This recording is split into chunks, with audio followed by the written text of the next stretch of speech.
Hey, all, we're going to begin. You want to come down? I'm looking for a way to be back on the streets closer to people again. Not that kind of Well, it got quieter, but I still want you to come this way. I've been having a good time. I blew it last fall.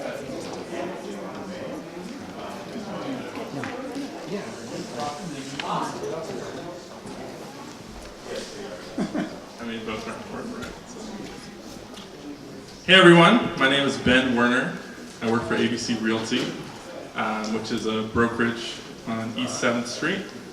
So, Sienna and I met with Peter a few months ago, and we decided to host this event. The idea was to talk about the racial housing gap in the Twin Cities and have a community conversation about it. So, thanks for coming out tonight, even with the snow. Obviously, I was not well prepared. I'm wearing sandals. So, that's my bad. Bathrooms are downstairs and across and just to the right.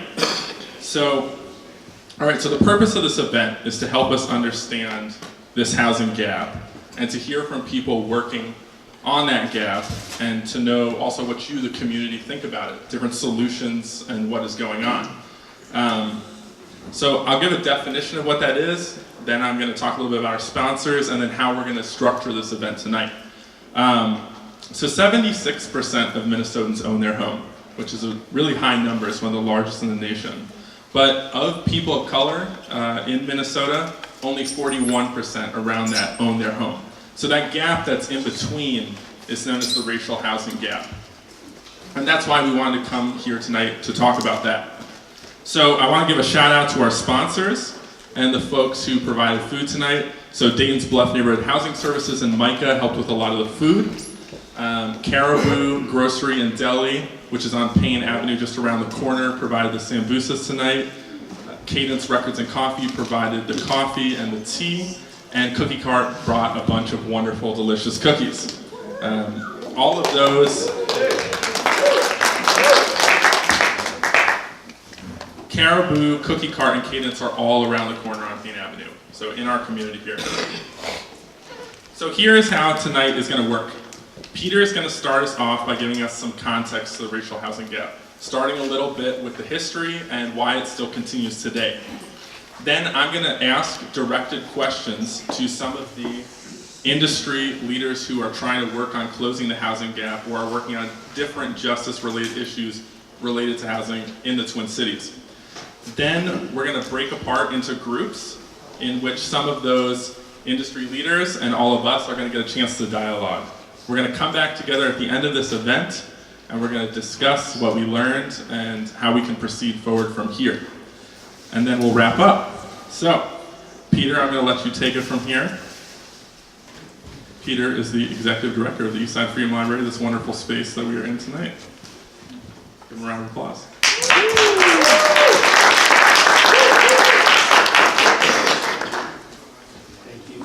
Thank you all. So there are chairs here. You don't need to be standing in the back. There are chairs over here. There are chairs over there. Please come and sit down. I want to just say a little bit about where you are. Several people have said that this space was their childhood library, and that's a connection that's very important to us. This was the Arlington Hills Public Library, built in 1917. And I think the kind of theme that we're interested in tonight, I want to emphasize that money to build this library was given by Andrew Carnegie, one of the richest men in America, and he became one of the richest men in America because tens of thousands of immigrants worked in his iron mines and his coal mines and his steel mills and gave their bodies and gave their labor that made him rich. So we always like to acknowledge the immigrant labor that generated the wealth for this building. And we also want to acknowledge that this land that we're on was originally Dakota land, and that people were pushed off this land to make it available to largely white settlers, many of them immigrants coming from the East. So we have a very complicated history in the United States, a complicated hierarchy, people who have exploited other people and been exploited themselves. And it's critical in this day and age that we have conversations about that and recognize the complexity of these relationships. And so that's what the Eastside Freedom Library is about. That's what this forum tonight is trying to do. One of my favorite bumper stickers is think globally, act locally.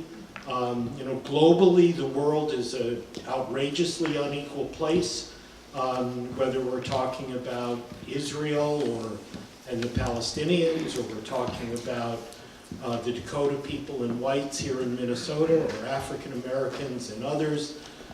The world is an extraordinarily unequal place. We have to figure out how it became that way and what levers we're able to put our hands on. Housing is a critical lever. Many years ago, I heard Randall Robinson give a talk, the man who wrote the book, The Debt, What America Owes to Black People, the founder of the Trans-Africa Forum.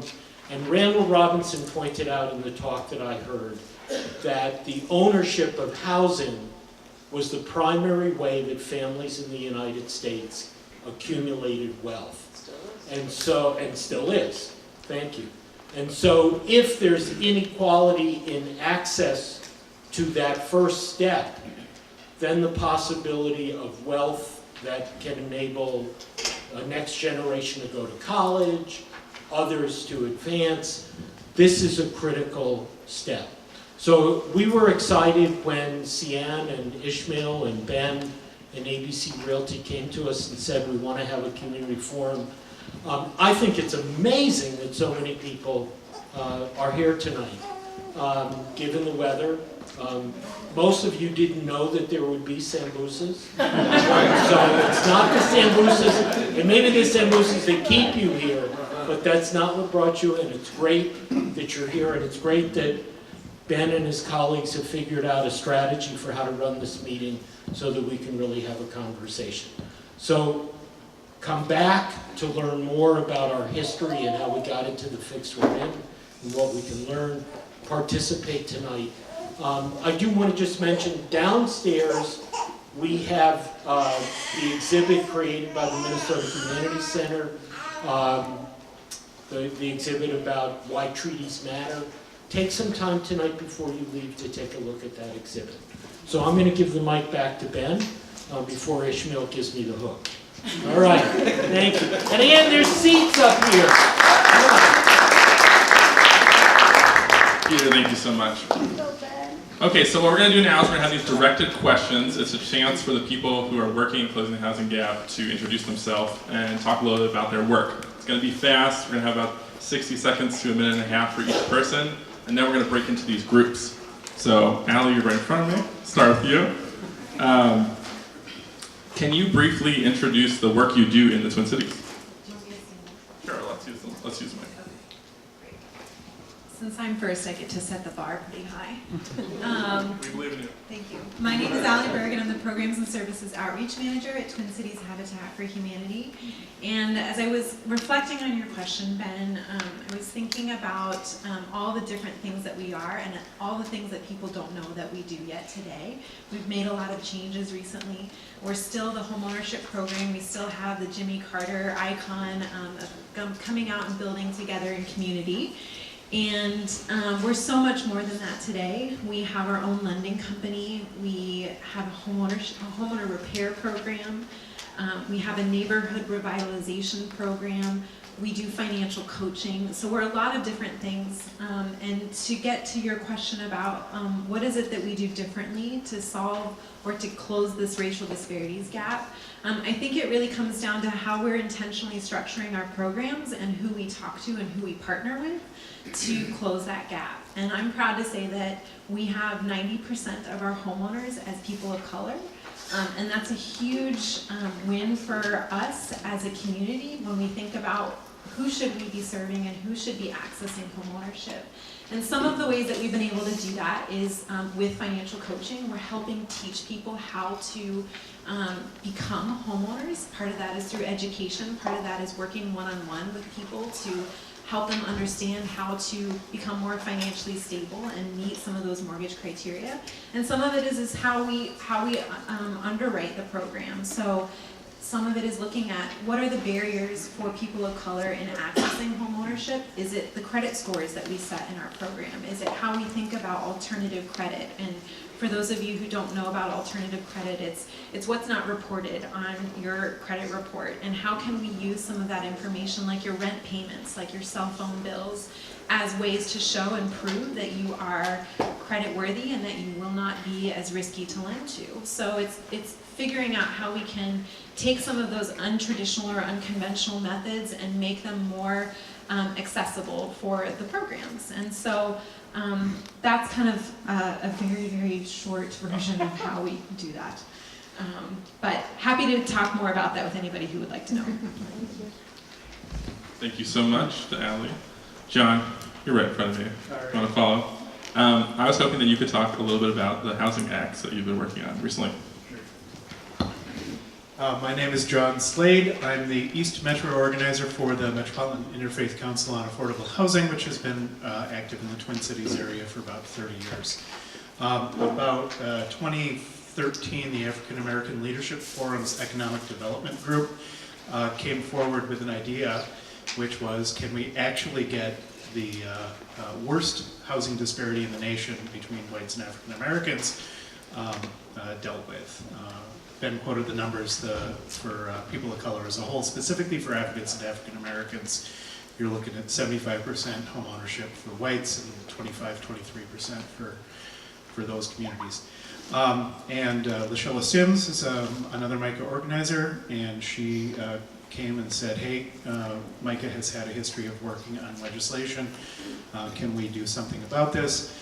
We were able to assist a coalition that included all of the state councils of color and indigenous folks, and passed something called the Housing Opportunities Made Equitable Act in 2014, which basically gave money to do homeownership training in cultural groups, in specific cultural groups, so that we could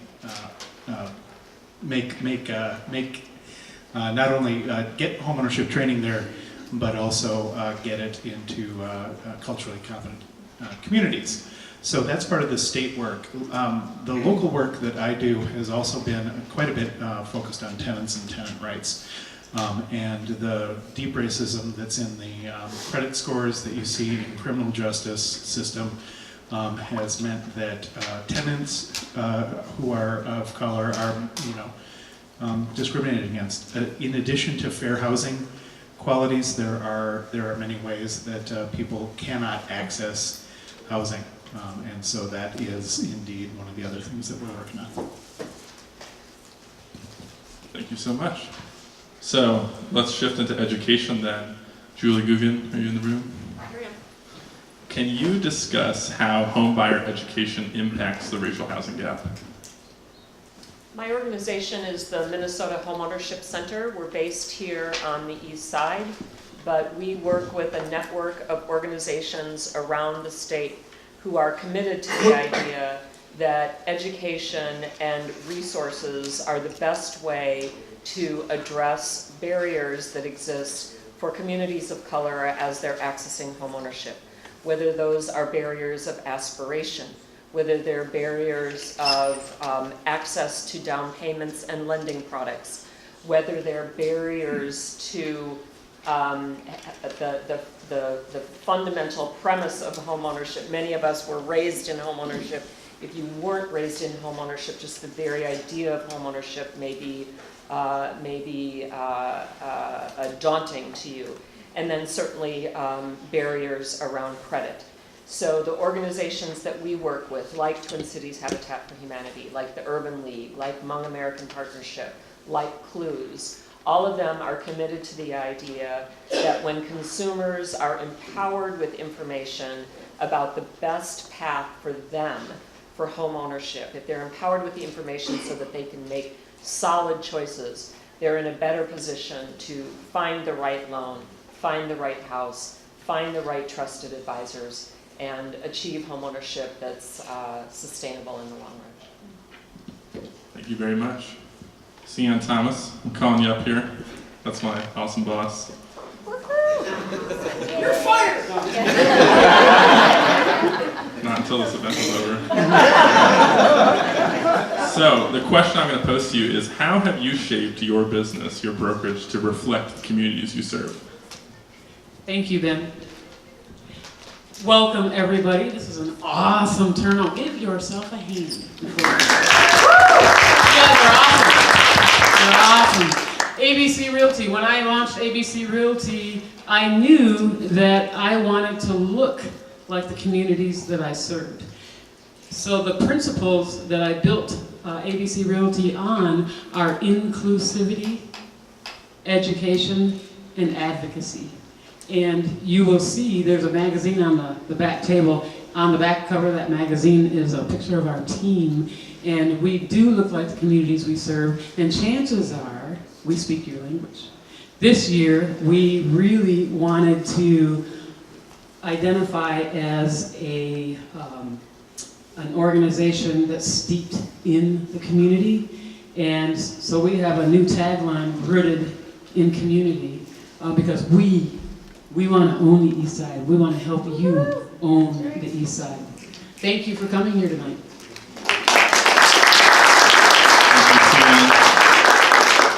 I'm going to pivot. Osborne, would you come up here and talk about what a land trust is?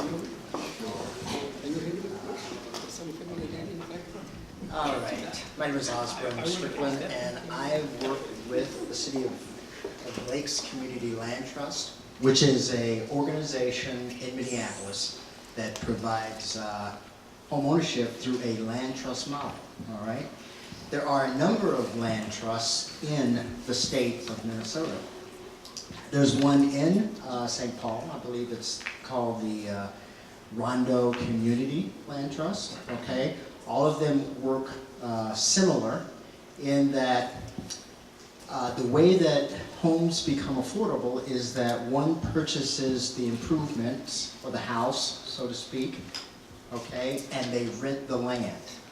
The way that it's affordable is because the land is not included in the purchase price. Now, in addition to that model, prospective buyers or homeowners have the ability to layer on top of their purchase down payment and closing cost assistance programs, so it makes it even more affordable for a family to be able to buy a home.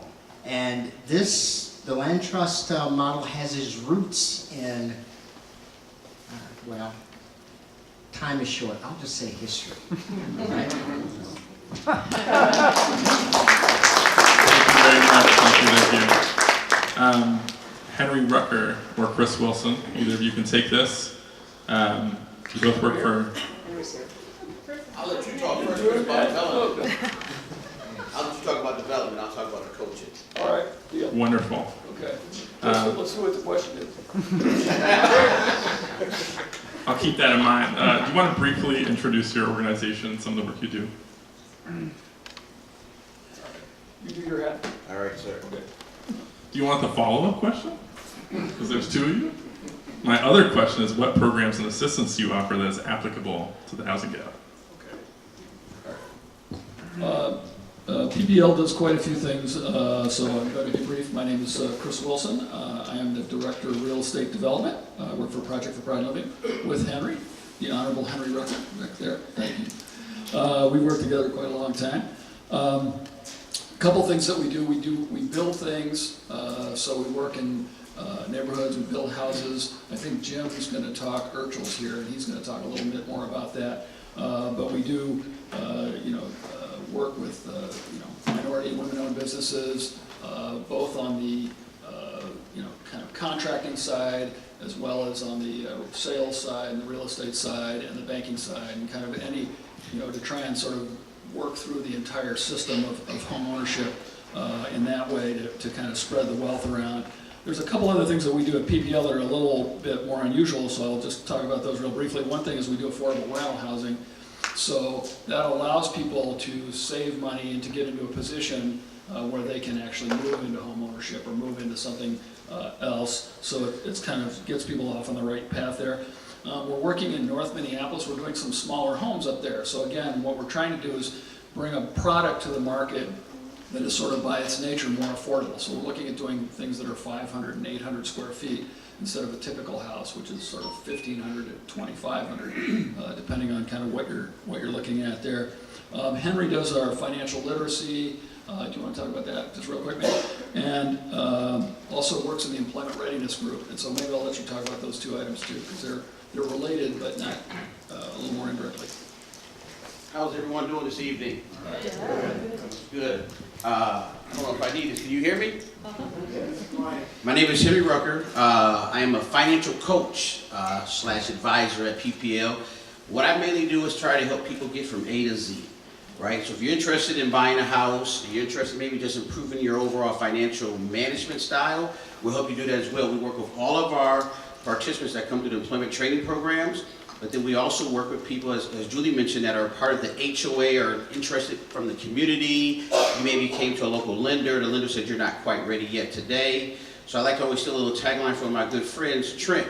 It says, it's never a no, it's just a slow yes, right? Okay, so you might not be ready today, but it might be some small things. It might be you might have a collection account. You might have what we call a thin credit file where you don't have a lot of credit.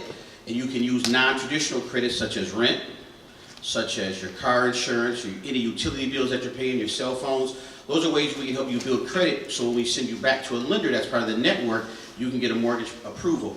A lot of times too, when's the last time any of you actually looked at your budget, your own actual budget? When was the last time you actually tracked your budget? I just looked at mine. See, and of course she's gonna look, she's a real estate agent, right?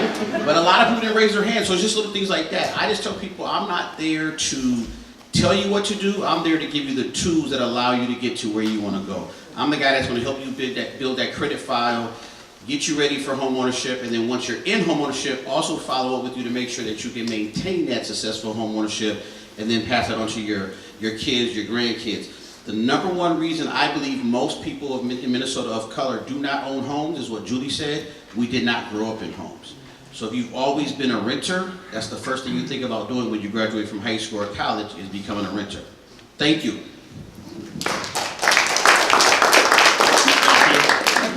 Chris, I'm going to go back to you. I'm too big for one of those smaller homes, but I do appreciate that you're building them. Hope, I was hoping that you could talk about young people and housing for a moment and what they're thinking about their prospects for owning homes and renting in the future. Yeah, I'm Hope. I'm from Cookie Cart. We hire teens ages 15 to 17. Usually their first job. Not only do they get paid to work in the bakery, but they also get paid to take classes like financial literacy, customer service, leadership, and some of those help them prepare for home ownership. Some of our young people have homes. Some are renters. But when you know more about what type of leader you are or what type of career you're interested in and what it takes to get that, you're so much better set up for success on owning a home, because if you've had a financial literacy class, and ours on saving is really good. I still sit in on it sometimes and I'm like, oh yeah, I could use that tip. And I'm budgeting so that they're getting these habits and practices early so that they can use them in order to get homes. I think where I see it most is I would love to see more women of color in the positions that our experts are talking about today, or more people of color. And the reason why Cookie Cart is in the east side and specifically north is because of redlining, basically. And because yes, a lot of people didn't rent, but those systems didn't own homes, but our systems are created so that people won't. And then once you do own a home, some of my friends, they get complaints all the time from their white neighbors. So owning a home has been more of a hassle and very expensive because they have to fix things on their property in order to increase their neighbor's sale value. And so they are attacked constantly. Too many cars parked in the driveway, all of that. And so I think part of it is empowering our young people to know, like, yes, home ownership is awesome, and advocacy, the values you were talking about your company is on, that self-efficacy is so important, and being a part of community is so important. And so really getting them to see, not just through the avenue of home ownership, but really through their career, what opportunities they have available. So, awesome. Thank you very much. Jim, I'm hoping that you will finish us off here before we go into the breakout groups. So you work for Dayton's Bluff Neighborhood Housing Services as an organization that's been instrumental in building affordable housing in St. Paul. How does building more homes close this housing gap?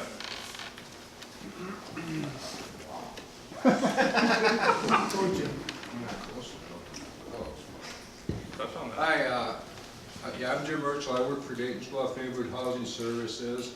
I've actually worked here on the east side for 27 years in the housing field, so I've seen quite a bit over my time. Right now,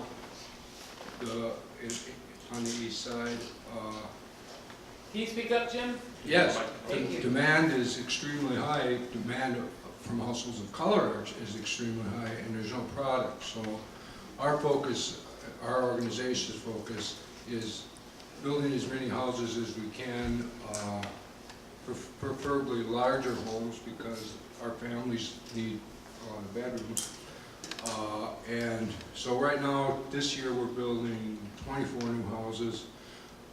One of our projects, the Village on Rivoli, is a total of 68 houses, probably the largest single-family development that St. Paul has seen in like 40 years.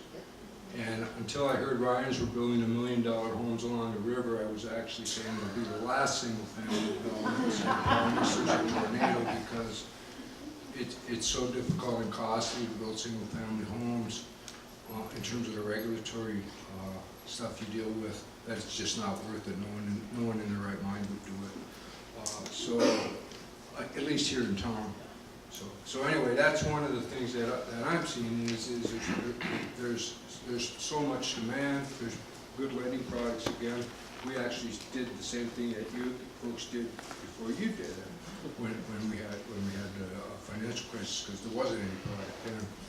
But you know, so our main focus right now is building as many houses as we can. And we've always been, our main business has always been helping people that already own a home fix it up. And for many years when the market was soft, even folks were reluctant to put any money into their homes. Even if they really needed a roof or something, they were just kind of hanging on until the insurance company would decide them and say they had to get one. Now we're seeing huge demand again, so people are feeling a little bit better about their circumstances. So that's nice to see. It was kind of dark there for a few years.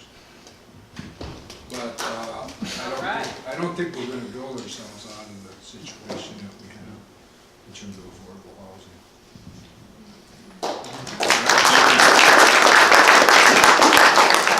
Thank you everyone who spoke. Now what we're going to do is break out into these groups. If you haven't had a chance to have any of the sambusas or coffee or cookies from Cookie Cart, grab some of those now. We're going to break into these groups. Everyone who I called upon for questions, I have a sheet of questions here. They're intended to spark conversation, but they don't have to be the only thing that you talk about in those groups. So it's about 3 of the people who I called on for questions in each group, and everyone else from the community who's here, you can divide up into groups following. All right, let's go. Can you tell them where the 3 locations are? Oh yeah, okay, so we'll have one group here. We'll do one group back there in the corner, and another one in that corner over there. Okay. All right, let's go. Of you. Can you hear me? I want you to come back over here by me. I want to thank each and every one of you for participating tonight. I promise you, look at, I'm a Toastmaster, and we know how to start a meeting on time and how to end it on time. The worst thing that we could do is take your time for granted. So we have 5 minutes left, and I would like your attention for the last 5 minutes. And I'm gonna count to 3. And I'm gonna come out there and I'm gonna talk to your mom. I don't know everyone's mom. But that's what we say in the hood, right? I'm gonna call your mama. All right, 1, 2, 3. Jack, District 5, did you hear me? I'm gonna call your mama. Come on up here. Jim Urchel, DBNHS. I'm gonna call your mama. I think I might know her number. Okay, come on up, guys. Hey, what did you think of tonight? Yes? Okay. What could we do or consider going forward? Just throw out your ideas. What could we consider doing going forward? Action. I love that. Action, right? What are some of the... Yes, Margot. Really good discussion about creating social networks within small geographic areas. Wow. Social networks within small geographical areas. New homeowners get the resources they need to stay in their homes. Contractors. Sure. Share yard work. Right. Are you familiar with the app Nextdoor? That's a one model of that, right? Is creating those social networks. Yes.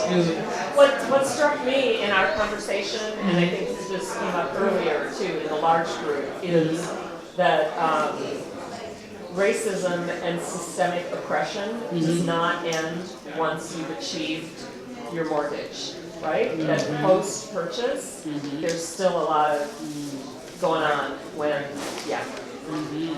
that was really, really compelling to me. Wow. Did you hear that?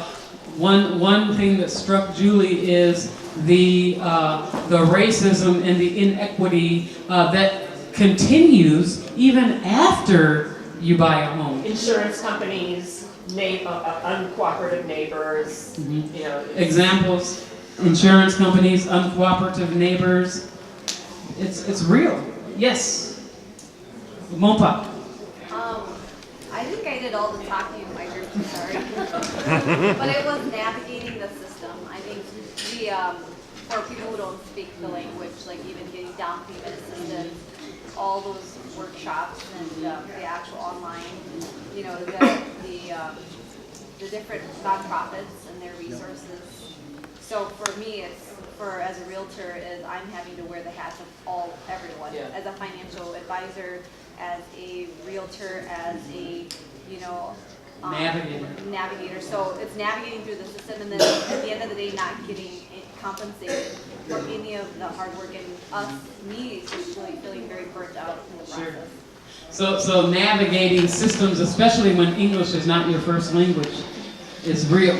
Yes. Since we've talked about that, sometimes it's people who grew up in apartments and never had the benefit of a home, maybe have some instruction or information in high schools, and tell young people, make an incentive to look forward when they go out of school, that they can plan. Like there were several young people who haven't even given it a thought, and teach them. Did you hear the young man in our group? Teach them, and give them the ideas of you can go beyond that, and how could you do that? Very good. Yes. Well, the one thing what I'm hearing is information. And one thing we had in the 1900s and 1800s was neighborhood houses. And these were houses that helped immigrants in low-income communities be ushered into what America was all about, and of who we are. Almost like when you enter a new job and you need to know about how this mortgage company does, handles their business versus from other mortgage companies that you work for. You go through an HR training about this is how we do it. And so, I mean, those are the things that we need. We need to go back to legislation dating back to the 1800s and 1900s. This is in the books. We just got to dig up that history and find the hidden treasures that are there. And I want to say something, Julie, Home Ownership Center. What role does the Home Ownership Center play in providing information, right, and helping people? So we have a pretty robust website. It's in 2 languages, English and Spanish. So we lack a full range of languages. But we do work with homeownership advisors in nonprofits around the state that do have multiple languages. And, you know, well, I'll be honest, it's always a challenge for us to get out in community and talk about the availability of information. So, we do our best. We may not be perfect, but I just do like to stress to people that there is unbiased, free information available when home ownership or financial wellness is a goal. And however we can help get that message out better, I'm all ears. Not just information, but guides as well. Well, Colin's here. Yes. Colin and I both work with Julie. The other thing that I'll say, because I heard some people talking about it, one of the groups is for homeowners, we've got foreclosure counselors. Now, that doesn't mean that you're looking at foreclosure. It's just you're having some trouble. They'll navigate the different options you have around getting yourself, you know, back on track. So for homeowners as well. Awesome. And I want to remind everybody that the resource table and all of the industry professionals that are here tonight, I believe they all have something about their organization and the work that they do on that resource table. I want to thank you again. You will be seeing more of ABC Realty. It's part of our goal to be rooted in community. Thank you. Thank you.